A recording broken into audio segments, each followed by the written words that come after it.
I'm standing here in the heart of Berlin, a city once divided by this wall, and arguably the cradle of World War II, as the international community continues to work at a feverish pace to prevent the outbreak of a third potential global conflict, in which it is very much feared that nuclear weapons could play a devastating role.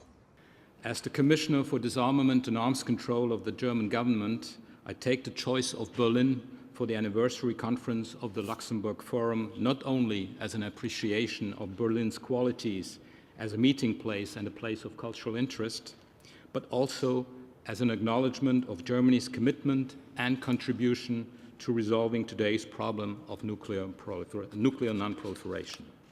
Leading statesmen and renowned global experts on the non-proliferation of nuclear weapons attended the International Luxembourg Forum on Preventing Nuclear Catastrophe, where they discussed critical issues related to international security and strategies to resolve deadlocks over ongoing atomic development.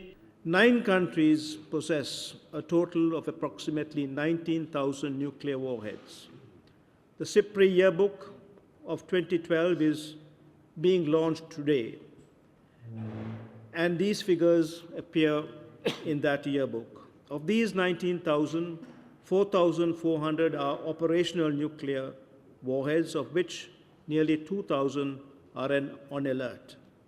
One of the primary goals of the forum is to create a nuclear-free zone in the Middle East, and the Jewish state was not spared criticism over its refusal to sign the Nuclear Non-Proliferation Treaty. Saber rattling by Israel and others who assert that no option is left off the table threatens to engulf the entire region in a wider conflict with global consequences.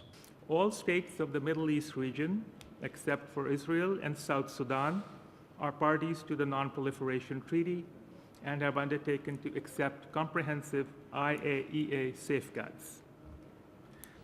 Speaking for the forum, the president of the Russian International Affairs Council, retired Soviet General Vladimir Dvorkin, who once had his finger on the USSR's nuclear red button, said that Israel does not pose any kind of a danger to the world community because it's never threatened nor demonstrated any atomic hostility toward any party. The hardline Islamic Republic of Iran, however, continues to serve as a lightning rod for world concern. It should be demanded from Iran complete respect of all resolutions of United Nations, and in case not delivering these demands, it should be full set of sanctions, strictly according to the ruling.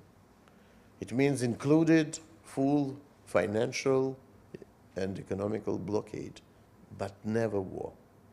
War should be prohibited. While forum members voice cautious optimism over the next round of nuclear negotiations with Iran in Moscow later this month, it appears that one of the greatest obstacles preventing a breakthrough is the ghost of the Cold War.